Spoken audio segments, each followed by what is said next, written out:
Tekanan darah tinggi bisa terjadi pada usia muda sekalipun. Karena itu kita nggak heran kalau sekarang orang-orang yang menderita serangan jantung kadang-kadang kok usianya muda banget. Kita lihat katanya jarang olahraga. Olahraga rajin kok tiba-tiba kolaps katanya serangan jantung. Atlet pun ada yang masalah jantung. Karena itu kita tanya, kenapa anak muda bisa terkena serangan jantung? Langsung kepada Dr. Dian Samroni, spesialis jantung dan pembuluh darah konsultan. Halo dokter. Dr. Dian. Dokter Dian. Nah, ini nih kenapa nih dok? Usia muda tapi tetap bisa menderita serangan jantung gitu dok. Kenapa? Karena kan identiknya jantung itu orang tua ya kan. Ternyata saat ini usia muda juga bisa. Gimana dok? Ya. Jadi orang terkena serangan jantung itu tentunya ada faktor-faktor yang bisa menyebabkan terjadinya serangan. Oke. Ya, yang kita sebut sebagai faktor risiko. Apa itu faktor risiko? Kita lihat bahwa saat ini usia tua, usia muda memiliki faktor risiko yang hampir sama kalau kita lihat angka kejadian serangan jantung. Dan faktor yang bisa menyebabkan terjadinya serangan jantung atau penyakit jantung koroner itu satu, tadi dokter Vito sudah menyebutkan tekanan darah tinggi. Terus kemudian kolesterol tinggi, diabetes mellitus. Dan yang paling banyak terjadi saat ini adalah usia muda adalah merokok alias smoker. Tetapi dari faktor-faktor ini tentu ada faktor lain di luar itu, yaitu yang kita sebut sebagai faktor keturunan dan jenis kelamin. Ternyata kalau kita lihat itu laki-laki lebih sering terkena serangan jantung dibandingkan perempuan. Lihat aja berita di artis nih.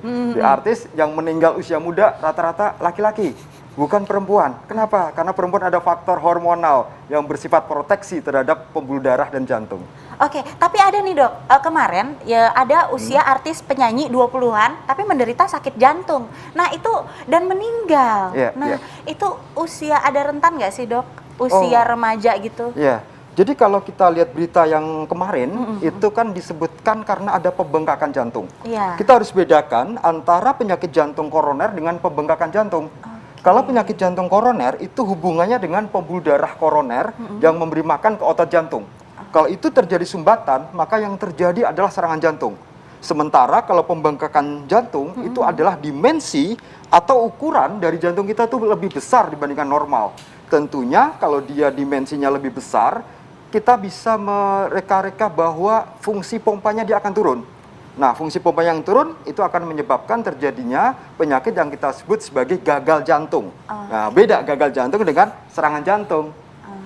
Nah, ini pas banget nih. Jadi Dr. Dian tadi sudah menjelaskan dengan sangat lengkap ya. Harusnya pemirsa sudah tahu sekarang berarti bedanya antara tadi serangan jantung sama pembengkakan jantung ya dokter. Nah, dokter, tapi ini banyak pemirsa yang biasanya dia bertanya-tanya mengenai orang yang merasa sakit dada, nyeri bagian dada. Ini fakta atau mitos ya, kita nanya bagaimana kalau sering sakit dada ketika aktivitas itu adalah jantung koroner. Fakta atau mitos? Jawabannya adalah fakta. Fakta. Nah, tetapi kita harus ingat juga bahwa nyeri dada itu banyak diagnosis bandingnya. Kalau orang sering merasakan dadanya sakit saat aktivitas, artinya kebutuhan jantung itu meningkat.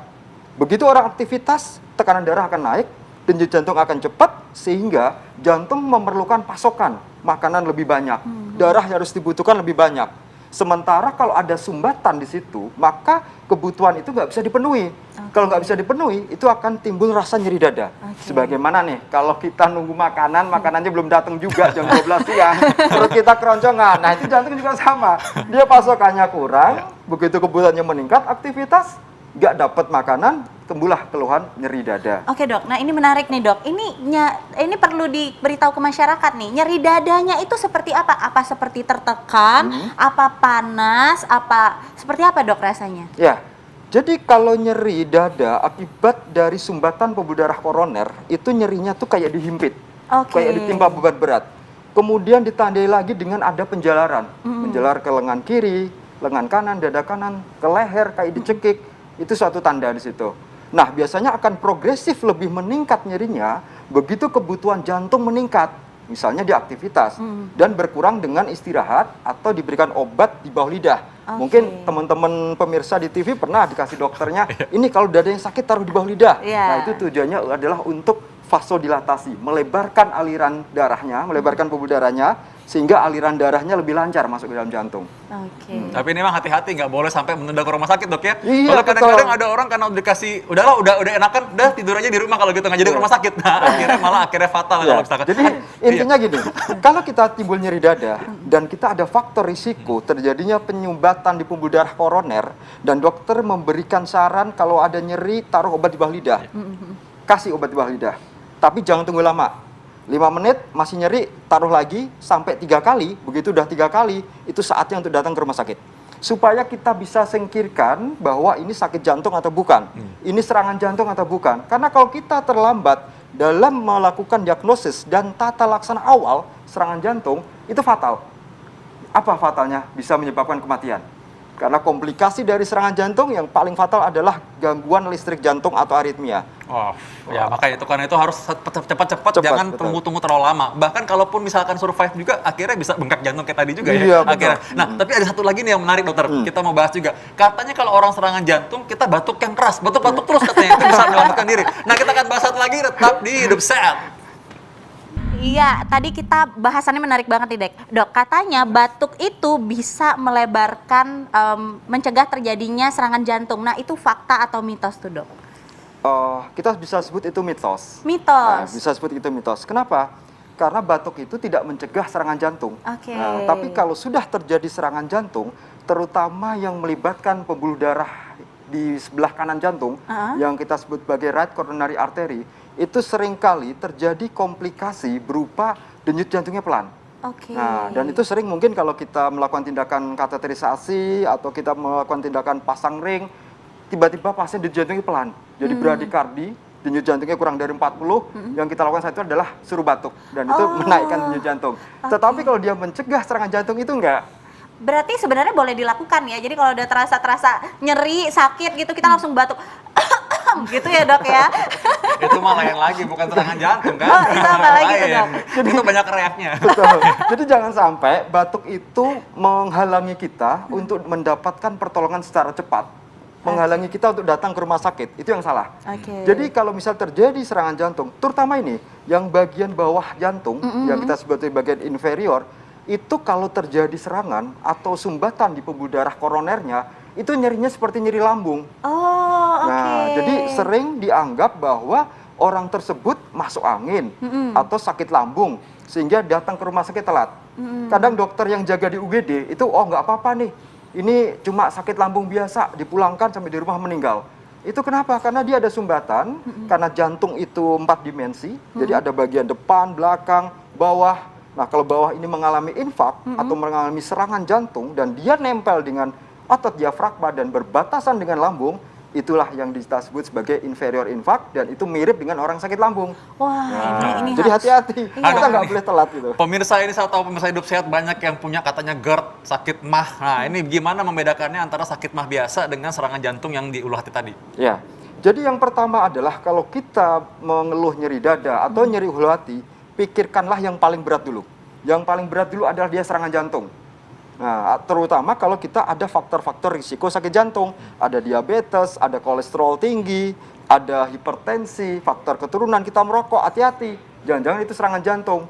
Datang ke rumah sakit, nanti direkam jantung dalam waktu 10 menit atau kurang, bisa ditegakkan ini serangan jantung atau bukan. Oke, nah Dok, ini ada lagi nih, ini yang menakutkan untuk laki-laki. Katanya salah satu ciri-ciri penyakit jantung usia muda itu terjadinya disfungsi ereksi. Nah, ini fakta atau mitos nih, Dok? Ya, ini bisa mitos, ya, Mitos. tapi tidak tertutup kemungkinan itu terjadi. Oke. Ya, kenapa? Jadi gini, pembuluh darah koroner, pembuluh darah otak, pembuluh darah di organ vital atau alat vital itu sama pembuluh darahnya. Iya. Kalau terjadi kerusakan di dalam pembuluh darah, kalau di otak jadinya stroke, di jantung terjadi serangan jantung, penyakit jantung koroner, di alat vital terjadi disfungsi ereksi. Nah, itu harus kita bedakan, kita harus periksakan. Caranya gimana? Satu, kenali faktor risiko. Darah tinggi, kencing manis. Orang kencing manis nggak ada serangan jantung, bisa terjadi disfungsi ereksi. Orang serangan jantung, minum obat-obat jantung, ada obat jantung yang mempunyai efek disfungsi ereksi. Itu juga ada. Nah, ini kalau udah ngomong soal masalah di ranjang nih ya, ranjang nih. Ranjang itu kita tidur kan, nah tidur tuh kadang-kadang ada orang ngorok, mendengkur. Nah, ini orang selalu bilang, wah ini kalau mendengkur nih jangan-jangan kamu punya sakit jantung. Ini fakta atau mitos? Ya. Ada beberapa penelitian menyebutkan bahwa snoring atau mendengkur itu memiliki faktor risiko 6 kali lipat Wah, 6 terjadinya kali serangan lipat, jantung. Dok. Nah, biasanya orang dengan mendengkur itu ada faktor lain di tubuhnya, yaitu yang kita sebut sebagai sindroma metabolik. Dan kecenderungan orang mendengkur itu terjadi pada orang yang gemuk. Orang yang gemuk tentunya risikonya lebih tinggi. Iya. kolesterolnya bisa tinggi, tekanan darahnya bisa tinggi, mungkin ada kencing manis, ya kan? Sehingga yang terjadi adalah potensi itu bertambah, sehingga bisa dikatakan sampai 6 kali lipat dia terjadinya penyakit jantung koroner.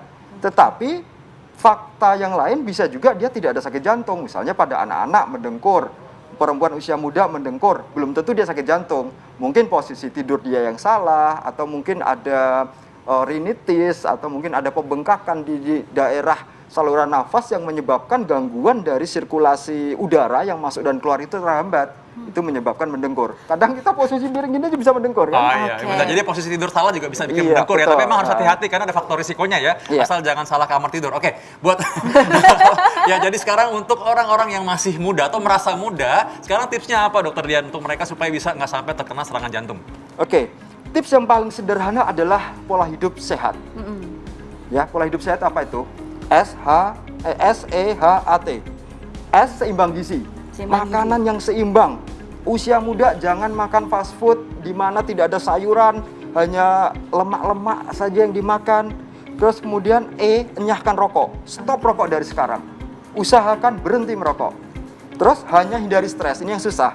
Gimana cara menghindari stres? Ya kita harus berpikir positif, pola hidup yang sehat, olahraga cukup, Yes, ya kan? iya. Terus awasi tekanan darah. Sekarang saya tanya nih, dokter Nisa, dokter Vito, dalam bulan ini berapa kali cek tensi? Dos. Waduh, 2 kali. waduh itu langsung menusuk ya. Iya kan? Iya. Kita sendiri itu kadang tidak tidak menyadari bahwa kita tidak mengawasi tekanan darah kita secara optimal. Karena itu pada pasien-pasien atau orang yang berisiko atau punya faktor keturunan, usahakan punya alat tensi. Iya. Awasi tekanan darah. Begitu tekanan darahnya sudah ada tinggi, harus berobat, pola hidup sehat. Dan yang terakhir adalah teratur berolahraga. Itu yang penting. Dengan berolahraga, hidup kita sehat. Kenapa? Pikiran kita tenang, kita gembira, endorfin kita muncul, sehingga kita happy dan itu akan bisa mencegah penyakit-penyakit yang ada dalam tubuh kita. Yes, Kalau kita oke. pikiran sehat, kita Baik, sehat. terima Mantap, kasih, mudah-mudahan sehat dokter. semua selalu. Kalian saksikan terus Hidup Sehat tiap Senin sampai Jumat pukul 13 sampai pukul 14. Kalian ambil diri dulu ya karena kita mau hidup sehat nih, mau olahraga juga di sini. Saya Dr. Vito Damai, Dan saya Dr. Tengku Anissa. Indonesia Hidup, Hidup sehat. Terima kasih dokter. Thank Terima you, thank kasih. you.